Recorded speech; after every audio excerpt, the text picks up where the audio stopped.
নমস্কার। শুরু করি একটা ছোট্ট কবিতা দিয়ে। ছোটবেলাকে ফিরে পেতে চাই। কি সবাই ফিরে পেতে চান তো? ছোটবেলা ফিরে পেতে কার না ভালো লাগে? তাই শুরু করছি সহজ পাঠ দিয়ে।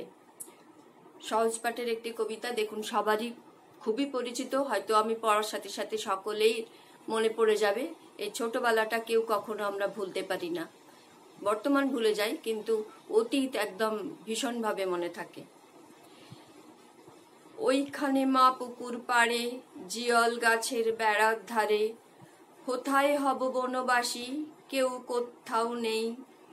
ওইখানে ঝাউতলা জুড়ে বাঁধবো তোমার ছোট্ট কুঁড়ে, শুকনো পাতা বিছিয়ে ঘরে থাকবো দুজনেই। বাঘ ভাল্লুক অনেক আছে, আসবে না কেউ তোমার কাছে, দিন রাত্রির কোমর বেঁধে থাকবো পাহারাতে। রাক্ষসেরা ঝোপে ঝাড়ে মারবে উঁকি আড়ে আড়ে, দেখবে আমি দাঁড়িয়ে আছি ধনুক নিয়ে হাতে।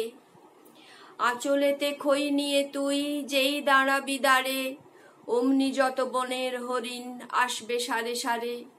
শিংগুলি সব আঁকা বাঁকা, গায়েতে দাগ চাকা চাকা, লুটিয়ে তারা পড়বে ভুঁয়ে পায়ের কাছে এসে। ওরা সবাই আমায় বোঝে, করবে না ভয় একটুও যে, হাত বুলিয়ে দেব গায়ে বসবে কাছে ঘেঁষে। ফলসা বনে গাছে গাছে ফল ধরে মেঘ ঘনিয়ে আছে, ওইখানেতে ময়ূর এসে নাচ দেখিয়ে যাবে। শালিকরা সব মিছিমিছি লাগিয়ে দেবে কিচিমিচি, কাঠবেড়ালি লেজটি তুলে হাত থেকে ধান খাবে। কি মনে পড়লো সবার? কেমন লাগলো? যদি ভালো লাগে জানাতে অবশ্যই ভুলবেন না যেন। অনেক ধন্যবাদ। আজকে এখানেই শেষ করলাম।